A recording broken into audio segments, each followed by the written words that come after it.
China has nearly everything to offer travellers. It has some of the biggest cities in the world, a culture spanning 3,000 years, and landscapes ranging from towering mountains to endless deserts. But to many, all this can seem pretty impenetrable. What with the language barriers, cultural differences, or just simply the sheer size of the place 1.3 billion people call home, it can be a daunting place for travellers. We all know China's got a lot of people, but it's also got a lot more of these things, smartphones, than anywhere else, and it's changing the way people travel. So in this travel show special, we're going to try something different. I'm hoping to make my way through China with an unusual tour guide. My smartphone. I'll be letting my phone tell me where to go. Turns out it's not quite the tranquil getaway the app originally suggested. I'll test out the apps designed to help you on your way. I can't believe it. For the first time in my life, I understand Chinese. And even find locals through social media to give me a taste of the real China. Whoa, you love brain, I can tell. Yeah. At times, it's bound to go horribly wrong. I could be ending up in the middle of nowhere.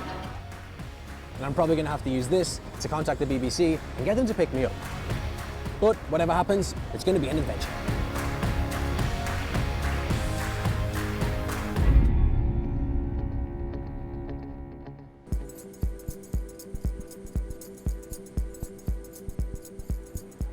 I'm starting my journey in Hong Kong. It's just a few miles from mainland China, but in terms of internet freedom, it's another world. Once I cross the border, I'm planning on using the internet to meet the locals and to help me get around. So Chinese censorship will have a very real impact. To find out what challenges await me, I've come to Mong Kok, a neon-bathed shopping district. Okay, so this is pretty much one of the loudest, brightest and busiest places I've ever been in my life. I'm on my way right now to meet a man who's going to explain to me how all this is going to work when I get to mainland China. That man is Professor Jack Chio, a guru in modern Chinese communication. It's a different universe, okay, in Hong Kong compared to mainland China. It's because of the Great Firewall of China. In my opinion, this Great Firewall of China is the worst possible invention in the history of the internet in the world. The Great Firewall is basically how the Chinese government controls what information citizens can access on the internet. Twitter, Facebook, even Google are generally inaccessible on the mainland, so they won't be of much help when trying to get around. To try to experience the Great Firewall of China is definitely a punishing process in the beginning. But once you get used to it, there's some strange fun. When you are no longer disappointed by what you cannot access, you get surprised by the new things you found. So I've pretty much accepted things are going to get a lot more difficult once I leave Hong Kong. But luckily, I have figured out where I'm going to go next. And that is this place, the Zhangjiajie Park, I think it's pronounced. I found an app that allows me to explore the park, riding a horse, which everyone does when they explore national parks. And even though it's virtual, it still looks incredible. So I'm going to go and see what it looks like in real life. The park is 500 miles to the north, in Hunan province. But with no direct flights, I've flown into the city of Changsha. English? No? No English? Do you speak English? No? No English? I have arrived at Changsha train station. Slightly nervous, heard a lot about Chinese trains. So let's see how it goes. Ahead of me is the joy of a 6-hour night train. Okay, good news is I managed to make it onto the train. Bad news is it turns out Jack was right. Twitter doesn't work, Facebook doesn't work, and even YouTube doesn't work. So this may be the big move to Chinese social media I was expecting. For now though, it's bedtime. So, good night.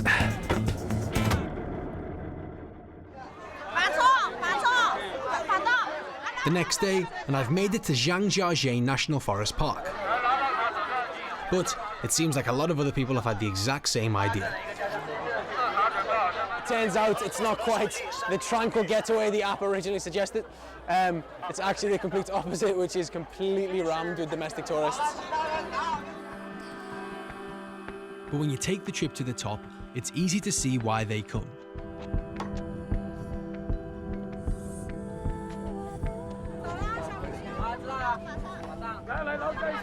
So I want to go to a few of the quieter, more hidden places. And to do that, I'm going to use WeChat, which is kind of like an amalgamation of Facebook, WhatsApp and Yelp, to find myself an English tour guide.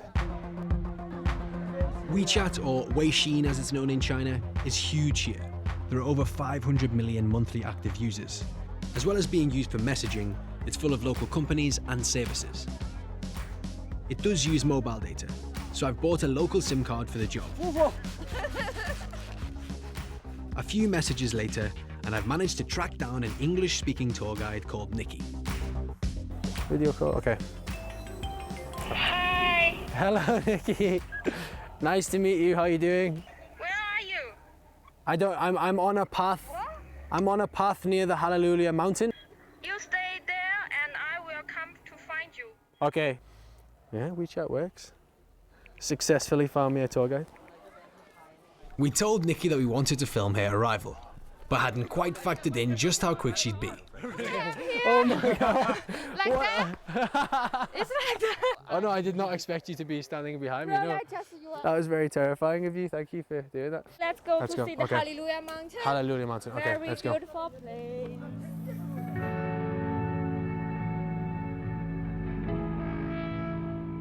Our first stop is the 1 kilometer tall Hallelujah Mountain. This was actually the inspiration for the floating mountains in the highest grossing film of all time, Avatar.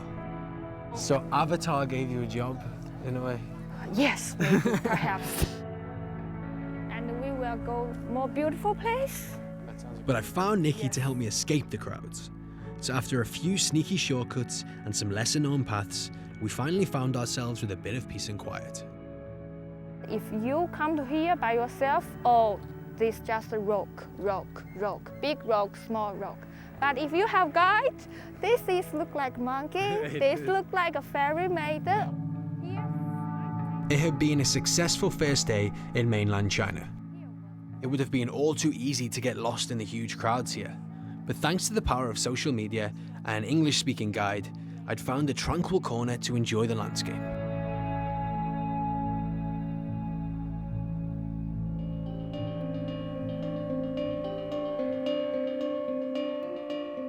The next day, I'm on my way to Fenghuang, aka Phoenix Ancient Town.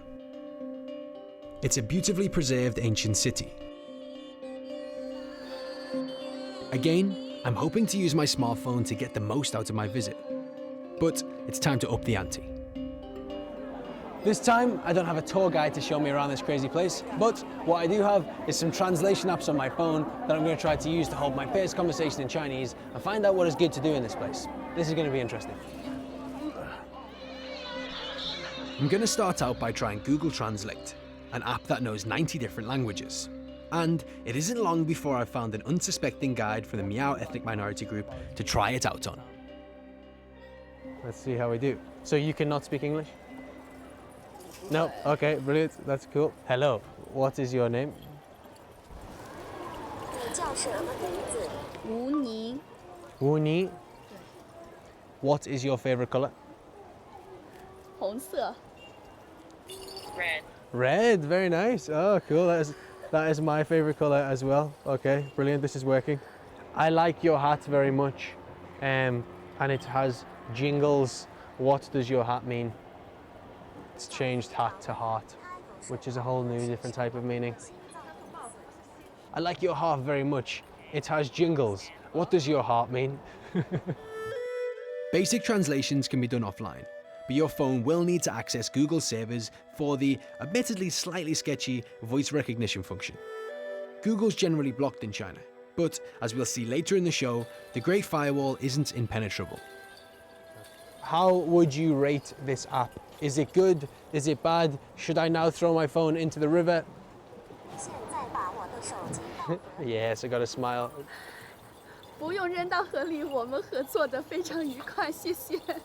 Do not cooperate with us. Very happy. Okay, okay, she says, do not cooperate with us. Very happy. I'm pretty sure that's not what you said.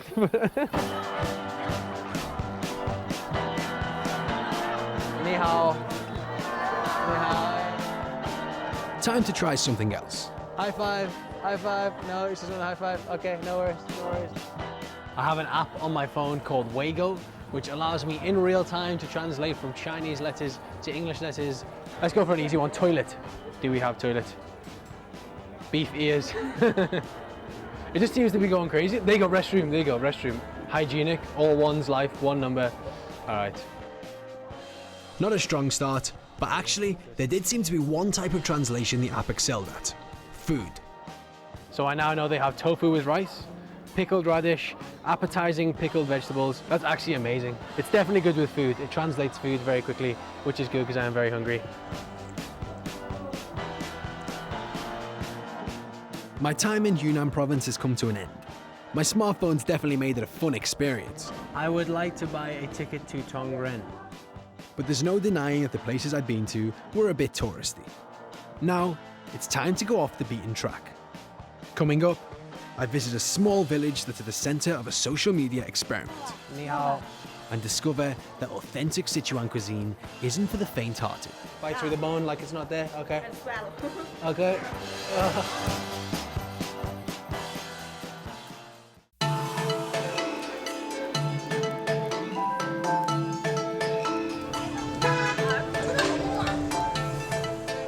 I'm trying to travel through China using my smartphone as a guide. And my next stop is Tongyun, a village in Guizhou province.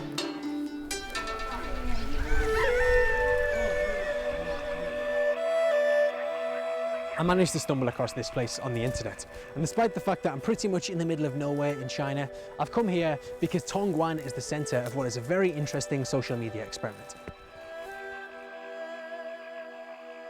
Tongyun is a Dong minority village. The Dong are one of 56 ethnic groups officially recognized by China. They're famed for their carpentry with wooden houses and covered bridges. I'm in one of the poorest provinces in China, but this is actually one of the best connected villages in the country. It's all thanks to a project run by Tencent, a communications company. They've given the villagers over 100 smartphones and have even installed a 4G mast nearby. Why, you might ask? Well, Tencent claims it's helping to preserve Dong culture. Having heard I was going to be in town, Tencent have sent along the beautiful Li Ming to show me around. We're currently outside some form of factory where some of the ladies, I believe, have been given phones. Yeah, these two ones, they had mobile phones. Okay. Yeah. Sorry to interrupt you in your beautiful garments. What is it that you use your phone for here? To make phone calls and to use WeChat, especially for some information we like to share with others. Do you not think that could potentially make you lose bits of your culture as you take in bits from everywhere else from the internet? Usually we just get the information of our own culture, so I don't think it's a problem. She wants a photo with me so she can share it on Moments, which is part of the WeChat app. Stand a bit shorter. Oh, stand shorter. Okay. I'll try. I'm not even tall. Visiting here, it's clear that Dong people are extremely proud of their traditions. And it's hoped that by having these phones, this culture can be strengthened, Dong produce can be sold online, and information can be shared with each other, including with family members who live far away. Yang Xiaoying works as a cook in the village. So what do you use your phone for? She told me she uses her phone to video call her son, who works in a factory hundreds of miles away in Guangdong province. And, as luck would have it, he was just on his lunch break. He's calling right now. Should we answer? Okay. Ni hao. So as I would be if I called my mum and there was a random dude sitting next to her. Her son is very confused, but this is clearly a good way to keep in contact with him. For a moment, seeing her son all gets a bit too much for Yang Xiaoying.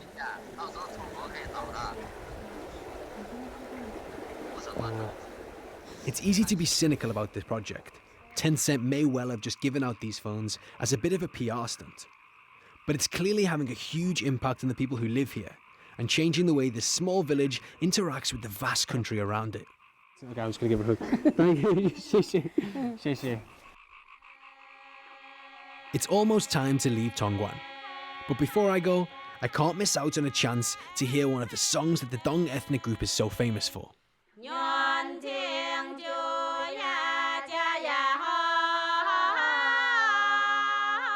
Who knows what impact the internet will have on the culture here? But certainly at the moment, the people of Tongyun seem happy to be part of this experiment. Seeing as I am in a rural village, there are no hotels to stay here. So amazingly enough, I've managed to find myself a local home to stay in and someone who's very nice to put me up for the night. So I'm just on my way there now. I think this is the man. Hello there, nice to meet you. How are you doing? Ni hao. I'm going to get an early one tonight. Tomorrow though, I'm heading north. And although I'm not completely sure what I'm going to do, I do have a plan. For now though, it's bedtime.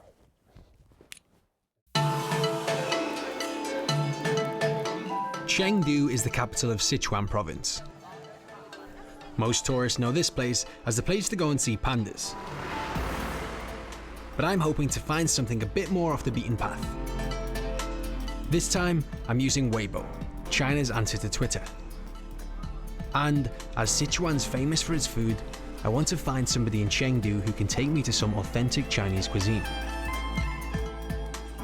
Weibo's got nearly 200 million monthly active users. Most use it to communicate in Mandarin, but my little message in English still got a healthy response. It's had over 30 shares, over 65 comments, and there's a specific one which looks very, very good from a girl called Anne. She's an English undergrad here in Chengdu, which is good because she speaks fluent English, and she's given me like a specific restaurant and we should go to, a specific food she should eat, which seems very, very good.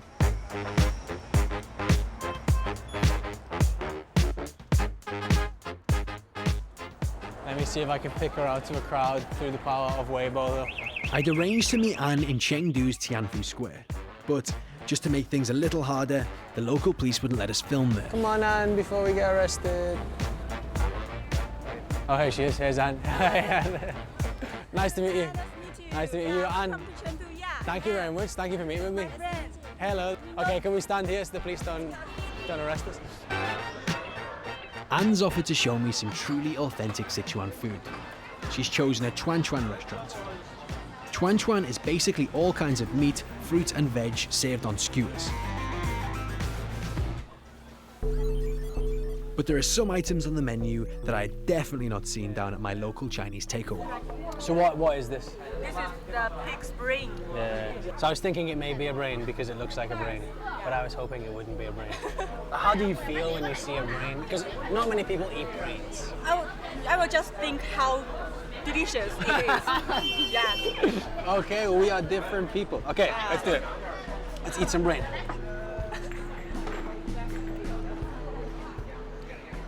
It's just the texture. Oh, it's bitter as well. Oh, it's bitter. Bitter? Bitter, yeah. Oh God, oh no, that was very difficult to eat. Okay, at least you tried. And now you know that you can handle this. But my trials weren't over. Oh, it smells delicious. Time for a tour of the kitchen. Oh wow, that looks very scary. Tongue of That the looks duck, scary. you know. The tongue. Yeah, tongue. The tongue of the duck. Yeah. Oh wow, that sounds nice. Yeah. Oh, just bite it, just bite through the bone like it's not there. Okay. And swallow. Okay. Is it? It's very hard. Mmm. How do you feel? It's nice. This is rabbit head. Rabbit head. Wow. Things have just escalated very quickly up in here. Right, I'm not gonna lie. I would never usually eat a duck's tongue or a rabbit's head, but you know, when in Sichuan. Just split it. Oh! To be honest, the process of eating rabbit's head is quite unnerving. There we go. Face, Yeah, delicious. yeah. Nice bit of face. There we go. Okay, cheers. That was actually delicious. Yeah. Tastes a bit like chicken. Yeah. Just a few hours ago, I had no idea what I was going to be doing today. Oh, you love brain, I can tell. Yeah. But thanks to Weibo, I've explored the inner workings of a Sichuan restaurant and tried some food that's about as authentic as you're gonna get.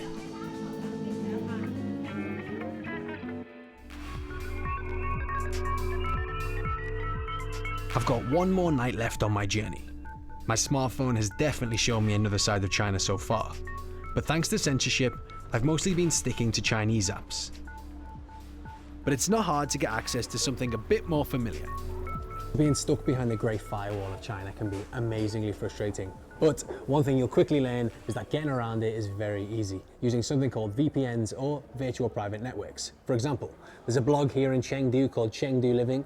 This guy has Twitter, he's got Facebook, he's clearly using a VPN. He also lists all the cool things that are happening in the city. So let's go and meet up with him and see what's going on. The blogger is Charlie. He's basically the expat king here. Hey Charlie, how's it going? Good, how are you? There are millions of people in China who use VPNs. A VPN tricks the Chinese Great Firewall into thinking that you are accessing a different website than Facebook or a different website from Google. You're accessing some website that they've never seen before. Whilst most Chinese people don't use them, VPNs are pretty much a necessity for any foreigners looking to keep in touch with the people back home. And it turns out that tonight was something of a big one for the expats here. Charlie and some of his friends were hosting a huge house party. And who doesn't love a good party? The party's got everything. Visual artists, live graffiti, and more DJs than seems completely necessary. So is this a place that tourists would go to? Is it just like, or not at all? Generally not. Tourists are welcome, obviously, but it would be difficult for a tourist to find out about this. It might not be a tourist spot, but many of the guests here are a long way from home. Where are you from? I'm from US. US. Kazakhstan. Kazakhstan. I've been to Kazakhstan. I'm from Russia. Oh, nice. I double love Chengdu. And I was like, you know what? I have to move here. It's a surprising place to end my journey, surrounded by people from all over the globe. But it's fascinating to see what's brought them here, and to find out what they love about their adopted country. I started my travels 1,000 miles away in Hong Kong. Back then, I had no idea what I was going to be doing or who I was going to meet. I certainly had no idea I was going to end up in a random house party in the middle of China. This is the way traveling should be, meeting the locals and throwing all your plans out the window. On my journey, I've seen some breathtaking landscapes and started to unlock a language that's totally alien to me. But it's the people I've met along the way who have made this trip truly unforgettable. Yeah, so they've taught me absolutely none of these moves. And I've got one thing to thank for getting me here. Something a lot of people take for granted. My smartphone. Phones are so often seen as a distraction, making us look down and ignore the world around us. But they don't have to be. Come here with an open mind and a good data package, and an adventure can be just around the corner.